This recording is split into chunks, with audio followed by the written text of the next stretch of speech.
오늘은 사무엘상 7장 우리 5절부터 14절까지 있는 말씀을 가지고요. 여기까지 인도하신 하나님, 여기까지 인도하신 하나님이라는 제목으로 하나님 말씀 함께 시간 나누도록 하겠습니다.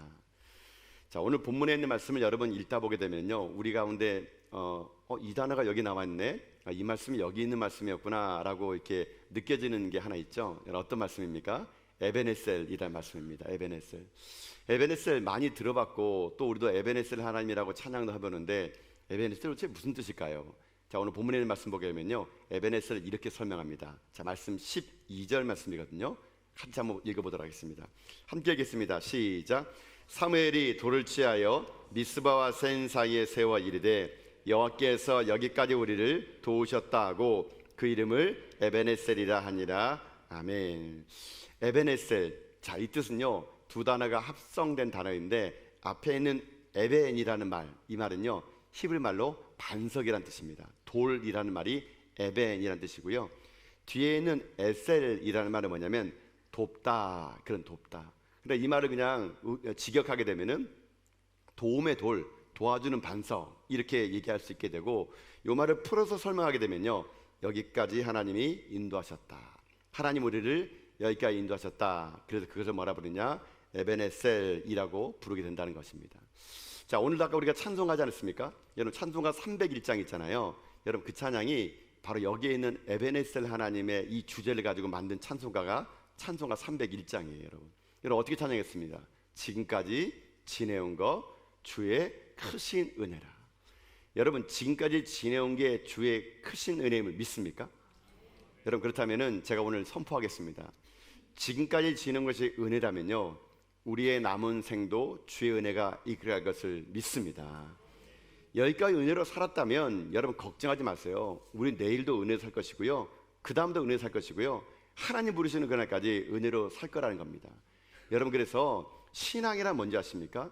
신앙이란 그 하나님의 은혜를 날마다 고백하는 겁니다. 그래서 신앙이라는 건요, 과거의 하나님신 은혜를 기억해서 감사하는 것이고, 현재 하나님이신 은혜를 자족하고 만족하는 것이고, 미래에 주실 하나님의 은혜를 사모하며 살아가는 것, 그것을 신앙이다, 이렇게 말하고 있다는 것입니다. 여러분, 오늘은 우리 9월 첫날입니다. 9월 1일입니다. 우리 올 한 해도 하나님의 은혜로 여기까지 살아왔습니다. 올 한 해 남은 모든 개월수도 하나님 우리를 이끌 것을 믿습니다. 여러분이 날마다 이 에베네셀 하나님이 나와 함께 하심을 고백하며 지금까지 은혜였던 삶이 앞으로도 은혜로 살 거라는 확신을 가지고, 여러분들이 이 땅 가운데 주님 부르시는 그날까지 에베네셀 하나님, 나를 여기까지 인도하신 하나님 앞에 감사하며 살아갈 수 있는 여러분 삶이 다 될 수 있기를 주님의 이름으로 축복합니다. 오늘은 바로 그 에베네셀의 유래에 관한 말씀입니다. 자, 오늘 본문의 말씀은요, 이렇게 시작이 되게 되는데, 오늘 본 말씀은 지금부터 3,500년 전에 있었던 일입니다. 지금 3,500년 전에 이스라엘 땅에 블레셋 사람들이 다시 쳐들어오게 됩니다. 그 당시에 팔레스타인에서는요, 블레셋 족속이 강대국이었는데, 그들은 어떤 문화로 무장한 상태냐? 그들은요, 철기 문화권에 있는 사람이었습니다. 그러니까 그 당시 주변 국가들은 청동기 문화였는데, 이 블레셋 사람들은 빠른 무역 교류를 통해 가지고 철기 문화를 가진 사람들이었어요. 그러니까는 철기 문화를 가진 사람과 청동기 문화 가진 사람하고 전쟁하게 되면요, 철기 문화권이 이깁니다. 지금 이 블레셋 사람들은 이스라엘 쳐들어오는데 어떻게 들어오냐? 철병거를 가지고 들어오게 됩니다. 그리고 철로 만든 무기를 가지고 들어오면서 철로 만든 갑옷을 입고 지금 들어온 거예요. 그리고 이들의 신장은요, 안악자손입니다. 키가 한 사람 다른 일반인보다 한 치가 더 높아요. 여러분, 이런 사람과 상대가 이길 수 있겠습니까? 블레셋은 그 당시에 강대국이었습니다. 원래 이 사람들의 태생은요, 해양 사람들이다 보니까 거칠어요. 이런 그들이 지금 이스라엘을 위협하기 위해서 지금 이스라엘 산지로, 이런 산지로 올라왔어요. 근데 왜 올라왔을까요? 왜 이들이 전쟁을 시작하려고 그랬을까요? 이유가 있습니다. 자, 우리가 지금까지 사무엘상을 쭉 여러분 살펴보고 있는데, 여러분 블레셋과의 전쟁이 이번이 처음이 아닙니다. 여러분 기억하십니까? 혹시 사무엘상 4장에 제가 그때 말씀을 드릴 때, 이스라엘 백성들이 사무엘 4장의 첫 번째 이스라엘과 전쟁을 치른 적이 있어요. 근데 그때 어떻습니까? 대패를 하게 됩니다. 그리고 언약궤를 뺏겨버리죠. 사무엘상 4장부터 6장까지는 이스라엘이 블레셋과의 전쟁 가운데 뺏겨진 법궤가 어떻게 다시 이스라엘 땅 가운데 오는지에 대해서 기록해 놓은 책이죠. 기록해 놓은 장이죠. 전쟁에 뺏긴 언약궤, 이스라엘 땅에 벗어나서 블레셋 땅에 갔지만 하나님 영광이 그 땅에 나타나가지고 이 블레셋 땅에 갔던 언약궤를 보는 곳마다, 있는 곳마다 독종이 생긴 거죠. 그래서 여러분, 지난 시간에 여러분 기억하시겠습니까? 이 블레셋 사람들이 이 법궤를 전난 암소, 한 번도 멍에를 보지 않은 암소에다가 술에 실어가지고 베스메스로 보내버리게 됩니다. 베스메스 사람들이 이제 언약궤를 받았습니다. 너무 기쁜 나머지 베스메스 사람들이요, 경솔하게 이 언약궤를 들여다보게 된 거예요. 그러나 여러분, 언약궤는 함부로 들어보면 죽습니다. 베스메스 사람들이요, 언약궤를 잘못 들여보는 바람에 그 자리에서 사람들이 죽어나기 시작합니다. 이스라엘 사람들도 겁이 난 거예요. 이제 이 언약궤를 어떻게 하면 좋을까 싶어가지고 이들이 기랏 여아림이라는 곳에 법궤를 옮겨버립니다. 기랏 여아림 곳이 어디냐면요, 참 애매한 땅입니다. 블레셋 땅도 아니고 이스라엘 땅도 아닌 국경 지방에 있는 애매한 땅이 기랏 여아림이에요. 왜냐하면 지금 블레셋도 이 법궤가 부담스럽고 지금 이스라엘도 이 법궤가 부담스러운 겁니다. 또 잘못 건드렸다가 죽을 맞이할까봐. 지금 이스라엘 사람들이 부랴부랴 이 기랏 여아림으로 법궤를 옮기는데 누구의 집으로 옮기냐면요, 아미나답의 집에 있는 집으로 옮깁니다. 이 아비나답의 집에 옮기고 그의 아들 엘리아살이라는 사람이 그 법궤를 관리하게 돼요.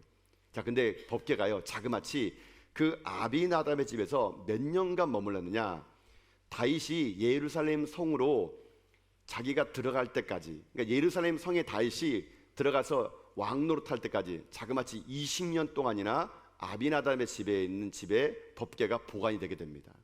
자, 여러분, 이게 무슨 뜻인지 아시겠습니까? 20년 동안, 여러분, 법궤는 원래 어디 있어야 되는 게 정상입니까? 하나님의 성소에 있어야 되는 겁니다. 쉽게 말하면 교회에 있어야 되는 거예요. 근데 지금 법궤가 지금 하나님의 성소에 있지 않고 개인 가정집에 있는 겁니다. 20년 동안. 여러분, 이것은 이렇게 해석할 수 있는 겁니다. 20년 동안 예배가 중단됐다는 겁니다. 중단됐다는 거. 하나님의 법궤가 개인의 가정집에 있는데 어떻게 예배를 드리겠습니까? 거기 제사장집도 아닌데요. 그러니까 지금 20년 동안 이스라엘 사람들은 하나님과 단절된 겁니다. 그렇게 20년을 진행을 했더니 이스라엘 사람들이 하나님에 대한 사모함이 생깁니다. 그래서 오늘 본문에 보게 되면요, 이스라엘 백성들이 여호와를 사모하였더니라는 말이 나오는데, 이 사모하다는 말은 좀 더 원어에 가깝게 번역하게 되면요, 애통하는 마음으로 부르짖다, 이런 뜻입니다. 사모한다는 게. 그러나 20년간 예배 안 드리니까 이 이스라엘 사람들이 하나님을 애통하는 마음으로 부르짖은 겁니다. 하나님을 좀 만나고 싶다고. 그랬더니 하나님께서 어떻게 한지 아십니까? 애통하는 그 마음에 응답하셔가지고 20년이 훌쩍 지나고 이제 어린 사무엘은요, 장성했습니다. 이 사무엘을 불러다가 이스라엘 백성들에게 회개할 기회를 주게 됩니다. 자, 사무엘은 이제 장성하여 이스라엘 리더가 됐습니다. 지도가 됐습니다. 지금 분열되어 있는 이스라엘 백성들, 20년 동안 예배를 못 드린 이스라엘 백성들을 어떻게 하느냐? 그들을 모으기 시작합니다. 어디에 모이느냐? 미스바라는 곳으로 모이라 그럽니다. 이 미스바는 넓은 대지예요. 넓은 평지예요. 이곳에 이스라엘 족속들이 모이게 됩니다. 얼마나 많은 사람들이 예배를 사모하는 마음으로 미스바에 모인지 모릅니다. 수많은 사람들이 운집했습니다. 근데 여기서 문제가 생깁니다. 미스바에 이스라엘 사람들이 모였다? 이 소식이 누구에게 들렸느냐? 그 당시 블레셋 사람들의 귀에 들린 거예요. 왜 이게 위험하냐면요, 사무엘 4장에서 지금 블레셋과 이스라엘 싸워가지고 졌잖아요. 그로부터 이스라엘은 20년 동안 블레셋 나라의 속국이었습니다. 그러다 보니까는 지금 블레셋 나라의 속국인 이스라엘 사람들이 한 곳에 모였다? 이거는 블레셋 사람들의 입장에서는 위기감이 다가오는 겁니다. 저들이 모여가지고 전쟁을 준비하는 거 아닌가? 이제 저들이 우리의 속국에서 벗어나려고 하는 거 아닌가? 그래서 블레셋 사람들이 그들이 모였을 때 자기들이 자랑하는 철기 문화를 가지고 그들이 모였을 때 힘을 못 사용하기 위해서 가서 그들을 다시 한번 짓밟으려고요, 이들이 올라오고 있는 상태였습니다. 자, 지금 이스라엘 사람들에게는 절대점의 이유가 또 찾아온 거죠. 하나님을 예배하겠다 그래가지고 미스바에 모였지만 블레셋 사람들이 철기 문화권으로 다가온 겁니다. 그때 이스라엘 사람들에게는요, 아무것도 없었습니다. 법궤도 없지요, 군대도 없지요, 무기도 없지요, 전략도 없지요, 아무것도 없는 거예요. 그런 이들에게 블레셋 사람들이 두려운 존재죠. 그래서 그들은 블레셋 사람들을 처음엔 두려워합니다. 우리가 어떻게 할까? 그러다가 그곳에 모인 미스바에 모인 사무엘이 얘기합니다. 사무엘이요, 우리가 지금 하나님 앞에서 다시 모였으니 당신은 우리를 위해서 기도를 해달라고 그럽니다. 사무엘이 그들의 말을 듣고 기도했습니다. 그때 여러분 어떤 일이 생긴지 아십니까? 정말 놀라운 일이 생겼습니다. 자, 말씀을 돌아가서요, 오늘 본문 말씀 10절과 11절 보게 되면은 이런 결과가 나왔습니다. 자, 읽어봅시다. 시작. 사무엘이 번제를 드릴 때에 블레셋 사람이 이스라엘과 싸우려고 가까이 오매 그날에 여호와께서 블레셋 사람에게 큰 우레를 발하여 그들을 어지럽게 하시니 그들이 이스라엘 앞에서 패한지라. 이스라엘 사람들이 미스바에서 나가서 블레셋 사람들을 추격하여 백갈 아래에 이리까지 쳤더라. 아멘. 자, 예배를 드리는데 기도하는데 어떤 일이 생겼습니까? 하나님께서 역사하셔가지고 블레셋 사람들이 큰 우박이 바래져가지고요, 지금 이들이 군대 대열이 흐트러지고 그들이 이스라엘 앞에서 패하는 그런 기적이 생긴 거예요. 근데 정말 놀라운 건 뭐냐면요, 근데 그들을 어떻게 하냐, 이스라엘 사람들이 추격해 가가지고 어떻게 하느냐, 그들을 멸절시켰다 그럽니다. 자, 여러분, 제가 이 본문 보면서 되게 의아했습니다. 왜냐하면은 여러분, 이스라엘 사람들은요, 어떤 위기를 만나게 되면 그들이 특징이 뭔지 아십니까? 블레셋 같은 사람들이 오잖아요. 강한 사람이 오잖아요. 그러면 이스라엘 사람 특징이 뭐냐면요, 도망가기 바쁩니다. 여러분요, 그들이 잘하는 게 뭔지 아십니까? 도망갑니다. 그렇지 않으면 뭐 하는지 아십니까? 리더를 원망합니다. 당신 때문에 이렇게 됐다고. 그러니까 어떤 위기가 닥치면 이 사람들은 항상 도망가거나 아니면 지도자를 원망하는데, 오늘 본문에 보게 되면요, 이들이 두렵긴 두려워요. 근데 두려운데 그 두려움 속에서 도망가지 않고, 두려운데 원망하지 않고 어떻게 되느냐, 두려움을 가지고 어떻게 하느냐, 이들이 사무엘에게 기도하라고 말하고 그들이 블레셋 사람들을 치려고 그 땅을 내려갔다는 얘기예요, 여러분요. 자, 여러분, 저는 이 본문 보면서 이런 생각해봤습니다. 여러분, 우리가 이 땅을 삶을 살아갈 때 여러분, 우리가 두려움이 왜 없겠습니까? 여러분, 두려움이 있죠. 누구에나 인생에 두려움이 있습니다. 여러분, 그러나 진정한 믿음의 용기는 뭔지 아십니까? 성경에서 말하는 용기는요, 두려움이 사라진 게 아닙니다, 여러분요. 믿음의 용기라는 것은 두려움이 없는 게 아니에요. 어떻게 인간이 두렵지 않겠습니까? 두려운 건요, 느낌이 그런 거예요. 이 사람도 분명히 두렵다 그랬거든요. 근데 진정한 믿음의 용기는 뭔지 아십니까? 두렵지만 그것을 두려워도 그 길을 걸어가는 거, 이게 진짜 믿음의 용기라는 거예요. 성경에서 말하는 용기란 두려워하지 않는 게 아니고요, 두려워하는 것이 아니라 두려워도 해야 될 것은 하는 거, 그게 진짜 믿음의 용기라는 거예요, 여러분. 예를 들어 볼까요? 다윗이 골리앗 앞에 섰습니다. 골리앗이 왜 안 두렵겠습니까? 두렵죠. 그러나 다윗은 두려웠지만 믿음의 용기를 가지고 골리앗 앞에 나가는 거예요. 이게 진짜 믿음의 용기인 거예요. 왜 나간지 아십니까? 비록 내가 두렵지만 하나님을 신뢰하기 때문에 그 두려움을 맞설 수 있는 용기가 생겼다는 겁니다, 여러분. 이게 진짜 믿음의 용기입니다. 골리앗 앞에 선 다윗, 두려웠습니다. 그러나 하나님이 나와 함께 할 것이라는 믿음이 있었기 때문에 그는요, 두려운 일을 행한 거예요. 이게 믿음의 용기예요. 다윗은 그래서 고백합니다. 너는 칼과 창과 단창으로 내게 나오니와 나는 만군의 이름 여호와 곧 내가 모욕하는 이스라엘 군대의 하나님으로 내게 가노라. 여러분, 그래서 저는 여러분에게 오늘 이 말씀을 가지고 먼저 여러분에게 말씀드리고 싶은 뭐냐면요, 여러분, 두려움이 있습니까? 두려움은 피하는 게 아닙니다. 두려움은 사라진 게 아니에요. 진짜 믿음의 용기는요, 두려워하는 그것을 행할 때 그게 진짜 믿음의 사람이라는 겁니다. 여러분 앞길에 분명히 어려움이 있을 겁니다. 분명히 여러분 인생 앞에 눈물 나는 인생이 있을 거예요. 그거를 제거해달라고 여러분 기도하는 게 아니고요, 진짜 믿음의 용기는 두려움을 맞서는 겁니다. 하나님이 함께 하신다면 내가 사망의 음침한 골짜기를 다닐지라도 해를 두려워하지 않을 것이라는 담담을 가지고 내 발을 요단강에 내딛는 겁니다. 홍해 바다에 들어가는 거예요. 사자굴에 들어가는 겁니다. 이것을 믿음의 용기라고 하는 거예요, 여러분. 그래, 여러분이 삶 가운데 두려움 올 때마다 도망가지 마시고 누구를 원망하지 마시고, 오늘 이스라엘 백성이 했던 것처럼 믿음의 용기란 두려움을 피하는 것이 아니라 두려운 일을 행하는 것임을 여러분 기억하셔가지고 여러분도 그 믿음의 용기를 가지고 여러분 인생 가운데 기적을 경험하는 여러분 다 될 수 있기를 여러분 주님의 이름으로 축복합니다. 이스라엘 사람들 믿음의 용기를 가지고 두려움을 맞섰어요. 그래서 여러분, 이스라엘 앞에서 이 블레셋 사람들이 도망가기 시작합니다.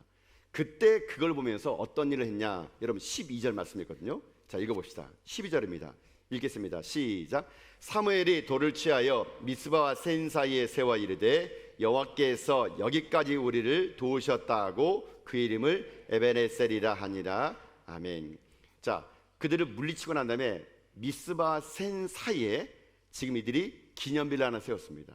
돌을 세웠어요. 그 돌의 이름을 에베네셀, 도움의 돌, 여기까지 도왔다, 이렇게 그들이 이 에베네셀 돌을 세웠다라는 겁니다. 자, 근데 여러분, 여기 중요한 하나의 깨달음이 있는데요, 에베네셀이라는 단어는 여기 처음 나오진 않습니다. 여러분 기억하실지 모르겠지만 처음에 블레셋과 싸울 때 사무엘 4장에 여러분 그때 전투가 어떻게 지어졌냐면요, 블레셋 사람들은 아벡이라는 곳에 머물고 이스라엘은 에베네셀에 머물었어요. 사무엘 사장에 처음으로 블레셋과 싸울 때는요, 이스라엘 사람들 에베네스에 머물 때는 무엇이 있었느냐? 그들에게는요, 언약궤도 있었고 무기도 있었고 전략도 있었고 군사도 있었어요. 모든 거 다 갖췄는데 처음에 블레셋과 싸울 때 어떤 일이 생깁니까? 전쟁에 패하고 맙니다. 왜 그런지 아십니까?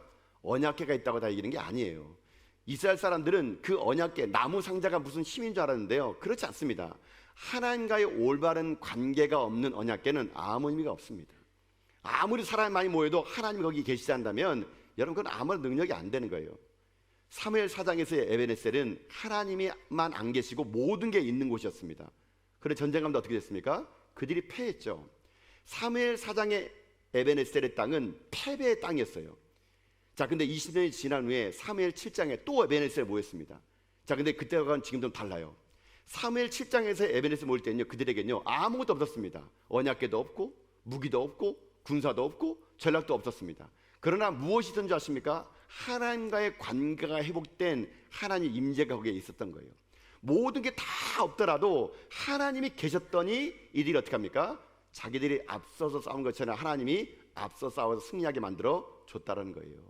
여러분, 이게 중요합니다. 우리들의 인생에 항상 3일 4장이 있고 3일 7장이 있어요. 왜 우리가 여러분 패하는 줄 아십니까? 왜 여러분 인생이 어두운지 아세요? 모든 걸 다 갖췄습니다. 내가 실력도 있고 직장도 번번하고 아파트도 있고 다 갖췄지만 왜 패한 줄 아십니까? 왜 넘어진 줄 아십니까? 하나님이 안 계시면 그 사람은요 모든 걸 가졌다 하더라도 아무것도 가진 것이 없는 사람이에요. 그러나 내 인생의 3일 7장 같은 에베네셀의 하나님 어떤 하나님이냐? 내가 돈도 없고 건강도 잃어버리고 아무것도 없을지라도 하나님이 함께한 사람은요 어떤 적군이 온더라도 이길 수가 있다는 거예요. 저는 바라기 원하는 걸 여러분의 인생의 삶이 모든 걸 다 가졌는데 아무것도 없는 3일 4장의 실패의 장이 아니라 그 실패의 장에서 여러분이 3일 7장으로 옮겨져서 아무것도 없더라도 하나님이 함께 하시면 승리할 수 있다는 믿음을 가지고요 여러분 삶의 날마다 승리의 깃발을 꽂고 살아가는 여러분 다 될 수 있기를 주님의 이름으로 축복합니다. 여러분 잊지 마십시오. 하나님은요 우리를 도우시는 분이세요. 지금 이스라엘 백성들이 3일 7장에서 아무것도 없지만 하나님과의 관계가 회복되니 하나님이 앞서서 일했습니다. 그랬더니만은 어떤 결과가 나느냐? 자, 오늘 7장의 내용의 결론은 이렇게 끝납니다. 13절과 14절 보십시오. 한번요. 자, 한번 읽어볼까요? 읽겠습니다. 시작. 이에 블레셋 사람들이 굴복하여 다시는 이스라엘 지역 안에 들어오지 못하였으며 여호와의 손이 사무엘이 사는 날 동안에 블레셋 사람을 막으심에 블레셋 사람들이 이스라엘에서 빼앗던 성읍이 에그론부터 가드까지 이스라엘에게 회복되니 이스라엘의 그 사방 지역을 블레셋 사람들 손에서 도로 찾았고 또 이스라엘과 아모리 사람 사이에 평화가 있었더라. 아멘. 이게 무슨 말입니까? 하나님 관계가 회복됐더니 블레셋 땅에 잃어버린 땅을 되찾게 되고 그 땅 주변이 평화가 임하게 됐더라. 이게 오늘 본문의 내용이라는 거예요. 자, 그래서 오늘 이 본문에 있는 이 내용을 가지고 오늘 주제어는요 이거 하나입니다. 에베네셀. 그럼 오늘 본문을 이렇게 한번 말씀과 여러분과 나눠보기 원하는 게 이거예요. 그러면 지금 이스라엘 백성들은 에베네셀 하나님이 함께했기 때문에 이 전쟁에 승리하고 마침내는 패배의 사무엘 4장의 에베네셀이 사무엘 7장에서 승리의 땅으로 바뀐 것은 에베네셀 하나님이 함께했기 때문이라는 것이에요. 그러면 이렇게 한번 우리 말씀을 정해 봅시다. 그럼 우리에게도 언제 하나님이 임할까요? 우리도 언제 하나님의 에베네셀 하나님 만날 수 있을까요? 우리들의 삶이 어떠한 삶의 자세를 가져야지만이 우리도 에베네셀 하나님의 도움을 통해서 승리의 깃발을 꽂을 수 있을까? 자, 오늘은 이 에베네셀 하나님 만난 이스라엘 백성들의 이 삶을 분석하는 가운데 우리의 삶에도 이런 일이 있기를 소망하며 에베네셀 하나님 만나는 방법 두 가지를요 오늘 본문을 통해서 한번 나눌 텐데 여러분이 이 말씀을 통해서 여러분의 삶에도 실패의 장, 수치의 장이 하나님이 임재하는 에베네셀에서 기쁨과 평화가 임하는 여러분 인생을 다 될 수 있기를 여러분 주님의 이름으로 축복합니다. 자, 그러면 어떻게 해야 에베네셀 하나님 만날 수 있을까요? 하나님은 어떤 사람에게 도움의 돌이 되시느냐? 자, 본문의 말씀을 가지고 제가 찾은 거는 이겁니다. 첫째, 이렇게 하면 됩니다. 첫째, 하나님을 전심으로 의지하는 자를 하나님은 도와주신다. 다시 말씀드릴게요. 누가 하나님의 에베네셀을 경험하느냐? 하나님을 전심으로 의지하는 자를 하나님은 도우신다 이겁니다. 자, 오늘 본문의 말씀을 좀 더 제가 말씀드려 볼게요. 자, 오늘 본문의 말씀은 시대적인 배경이 사사시대예요. 사사시대의 특징 뭔지 아십니까? 이스라엘 가운데 가장 영적으로 암흑기입니다. 왜 암흑기냐? 왕이 없거든요. 그 사사기를 한마디로 말하면 그때 왕이 없으므로 사람들이 자기의 소견에 옳은 대로 행했던 시대예요. 기준이 없는 겁니다. 다 각자 자기가 기준인 세상이에요. 그런 세상 속에서 이들은요 하나님을 섬기던 사람들입니다. 그러니까 지금 사사시대란 말이 이 말입니다. 하나님도 맞고 나도 맞고 하나님도 필요하고 이것도 필요하고 이런 시대가 바로 사사시대예요. 하나님만 필요한 것이 아니라 세상에 돌아가는 이것도 필요한 것이에요. 왜냐하면 기준이 없으니까 왔다 갔다 하는 거예요. 그게 사사시대거든요. 자, 여러분 이 말씀을 그대로 우리 삶을 정해 볼까요? 오늘 우리도 마찬가지 아닙니까? 여러분 지금 이 시대도 여러분 우리도 그래요. 교회도 다니지만 여러분 교회 말고도 다른 것도 믿는 거 있죠. 교회도 다니지만 점집도 다닙니다. 안 다니십니까 여러분요? 어떤 분이 저랑 이렇게 그 뭐 이런저런 얘기하다가 그 뭐 딸 결혼식 얘기하다가 실수하는 바람에 날 잡았어요 하더라고요. 그러니까 제가 무슨 날 잡았습니까? 그러니까 죄송합니다 이렇게 하더라고요.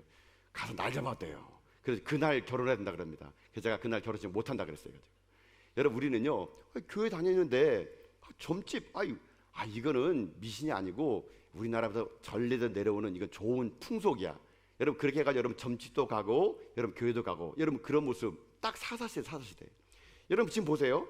지금 이스라엘 백성들은요 지금 그런 시대를 살고 있었던 겁니다. 지금 그런 시대에 살고 있는 그런 시대에 하나님이요 뭘 말하는지 아십니까? 내가 누구 가운데 에베네셀 되느냐 말하는지 아십니까? 하나님이 이런 사람에 처다는 겁니다.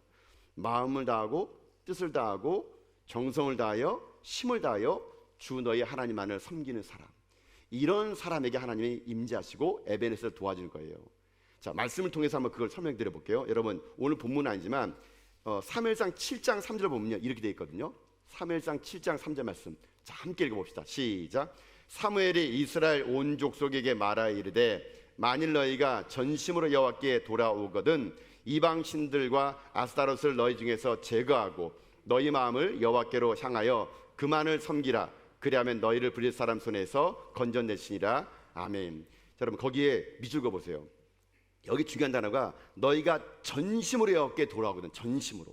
하나님은요 자기에게 전심으로 하는 자에게 함께합니다. 또 그 밑에 보세요. 너희 마음을 여호와께로만 향하여 그만 섬기라. 그만 섬기라. 그만. 여러분 이것이 바로 전심으로 섬기는 겁니다. 오늘 여러분 우리들이 이스라엘 백성들이 그런 거 뭔지 아십니까? 지금 이들이 말씀 보니까요 지금 이방신인 바알과 아스타롯도 섬겼던 거예요. 그러니까 이들의 인생은 패턴이 이겁니다. 이들의 이스라엘 백성들은요 이스라엘이 하나님만 섬긴 것이 아니라 하나님도 섬겼다는 얘기예요. 여러분 제가 악센트를 넣는 거 잘 들어보세요. 이스라엘 사람들이 하나님만 섬긴 게 아니라 하나님도 섬겼다는 얘기예요. 하나님도 섬겼다는 말은 무슨 말입니까? 하나님도 섬긴 중에 하나가 될 수 있다는 얘기예요. 여러분요. 하나님만 섬기는 것은 오직 주님밖에 없다는 것이고 하나님도 섬겼다는 것은 무엇이냐? 하나님도 섬기고 돈도 섬기고 힘 있는 사람도 섬기고 내가 좋아하는 것도 섬기고. 여러분 이렇게 하나님은요 하나님도 섬기는 곳에는 역사하지 않습니다. 오늘 이스라엘 사람들이 에베네셀 하나님 경험한 것은 어떤 건지 아십니까? 전심으로 하나님만 섬긴 겁니다. 하나님만.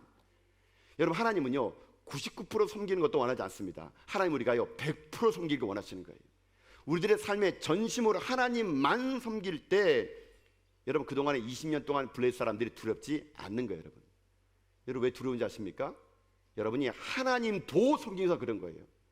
세상도 섬기고 하나님도 섬기고 힘도 섬기고 친구도 섬기고 우리는 너무나 많은 걸 다양하게 섬기면서 하나님도 옵션 섬기다 보니까 임재하지 않은 하나님, 임만은 에벤스 하나님이 경험이 안 되는 거예요. 여러분 저는 오늘 이 아침에 여러분에게요 도전 드립니다.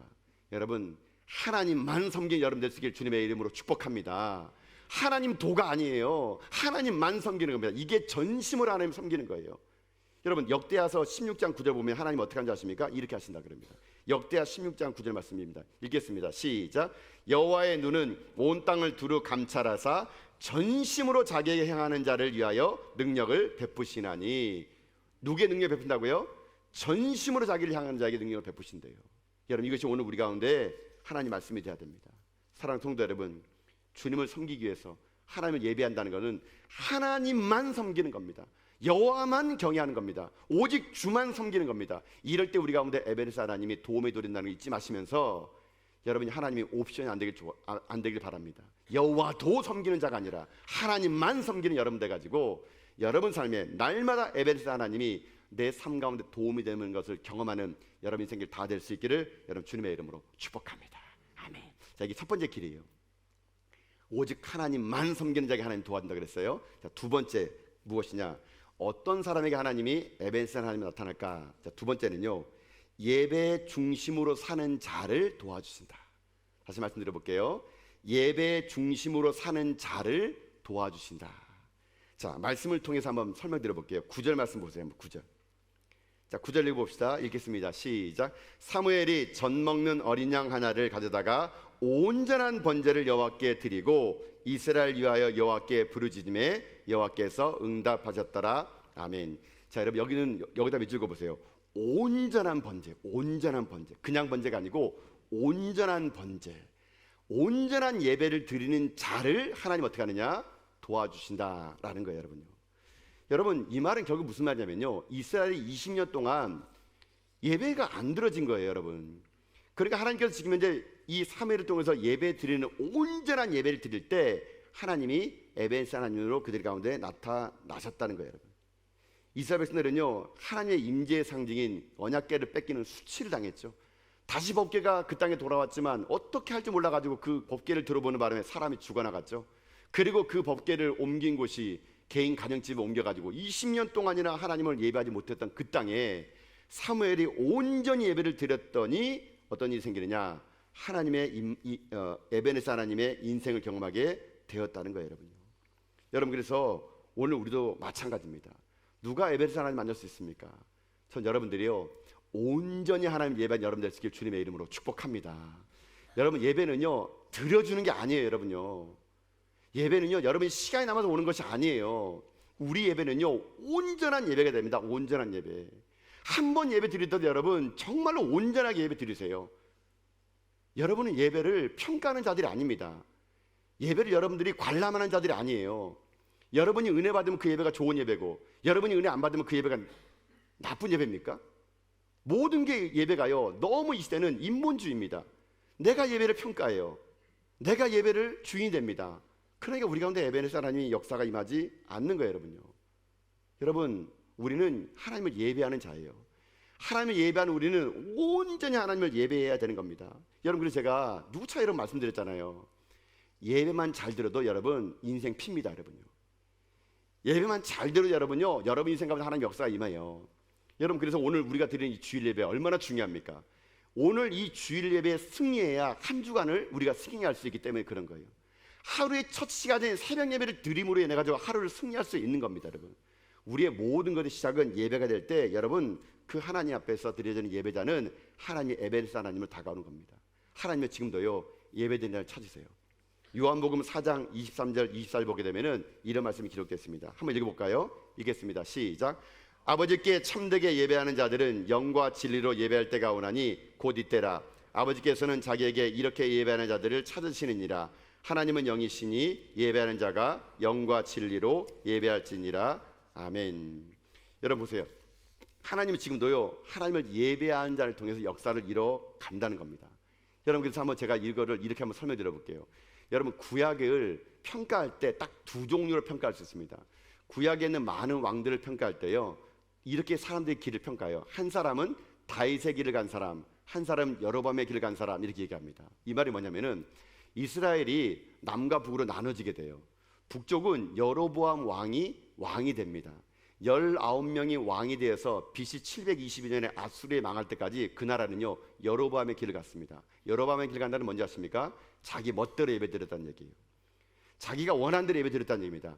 북쪽에 있는 이스라엘 예배는요 자기 중심적인 예배였어요. 그러나 남쪽에 있는 예배는요 어떤 예배냐? 다윗의 길을 걸었다는 말은 뭐냐면 하나님 마음에 합한 예배를 드렸다 이겁니다. 인생 그래서 두 종류밖에 없습니다. 다윗의 길, 하나님이 중심에 가는 예배가 있고 자기 중심에 가는 여로보암의 길이 있다는 얘기예요.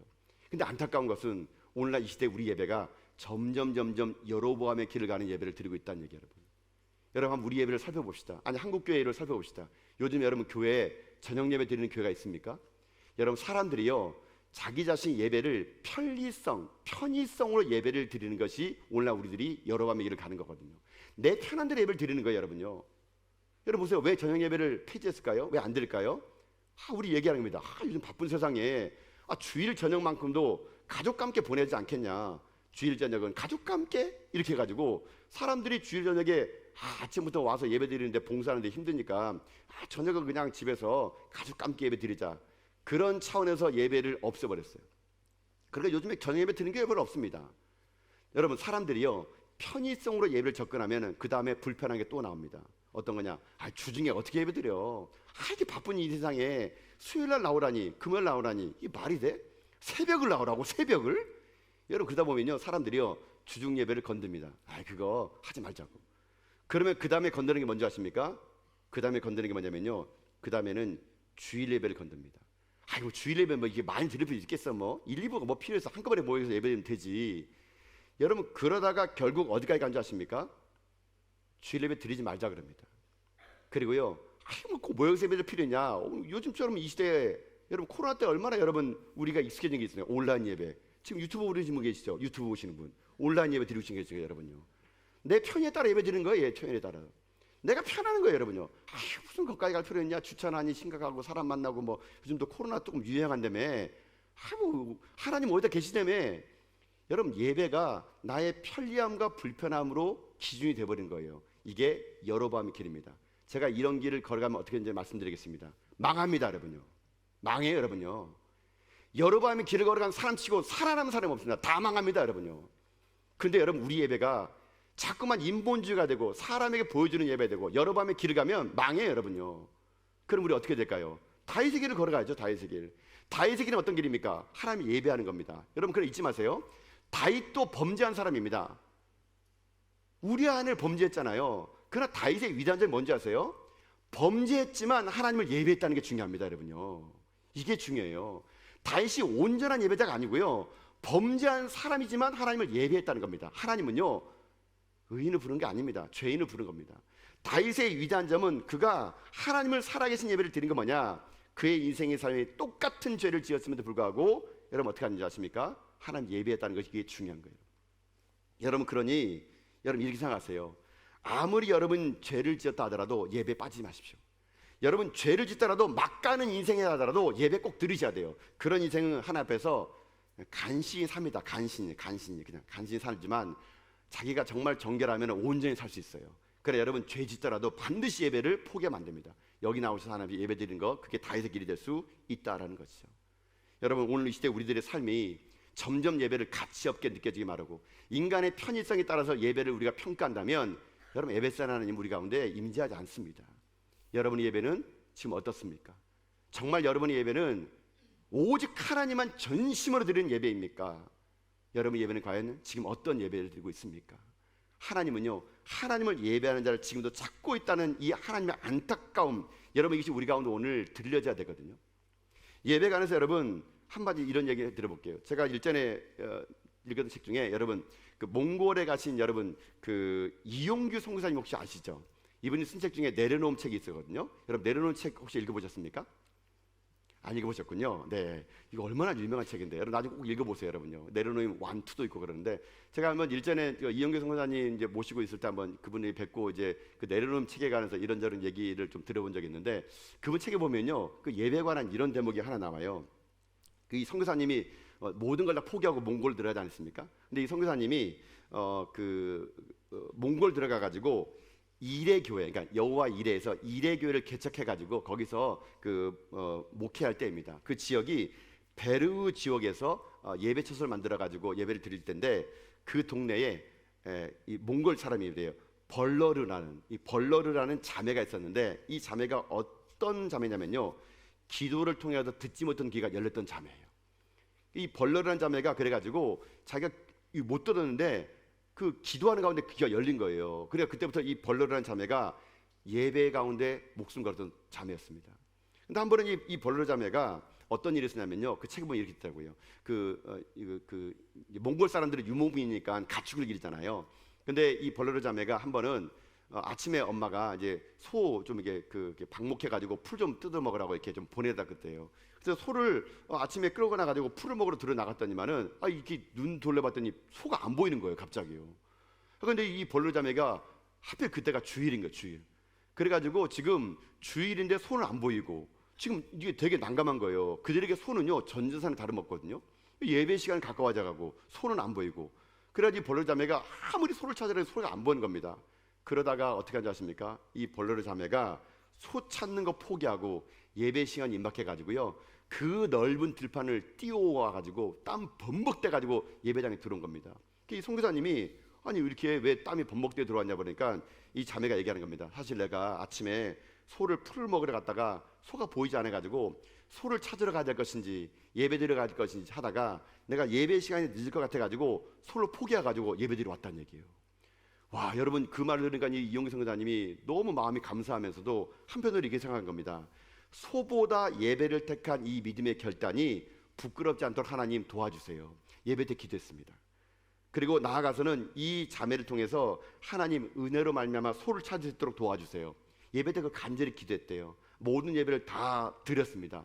예배를 다 끝나고 났더니 여러분 어떤 생각이 하십니까? 저 문 밖에서 소가 울고 있는 겁니다. 소가 찾아온 거예요, 여러분요. 아니 이 소가 집으로 간 게 아니라 예배장에 온 거예요. 그래가지고 소를 찾은 그 기쁨으로 말미암아 이 소녀인 벌러르 자매가 예배의 기쁨도 찾고 소도 찾는 기쁨을 누렸더라. 이용기 선교사님의 그 책에 보면 이게 나와요, 여러분요. 저는 이걸 딱 보면서 이런 말 들더라고요. 우리는 소를 택하는 사람일까? 예배를 택한 사람일까? 예배라는 말이, 워십이라는 말이 월스라는 가치에서 나온 거거든요. 예배는 가치 있는 하나님의 서비스입니다. 그게 워십이에요. 우리가 드리는 하나님의 예배가 소만큼도 못한 예배를 우리는 드리고 있지 않은가? 우리는 소를 선택할래 예배를 선택할 때 있어서 얼마든지 하나님은요 소보다도 낮은 하나님이라는 겁니다. 우리는 예배를요 날씨가 굳으면 안 옵니다. 애가 아프면 안 옵니다. 김장 담그러가 안 옵니다. 하나님은 모든 것의 가치 가운데요 떨어집니다. 떨어져. 소보다도 못한 하나님이에요.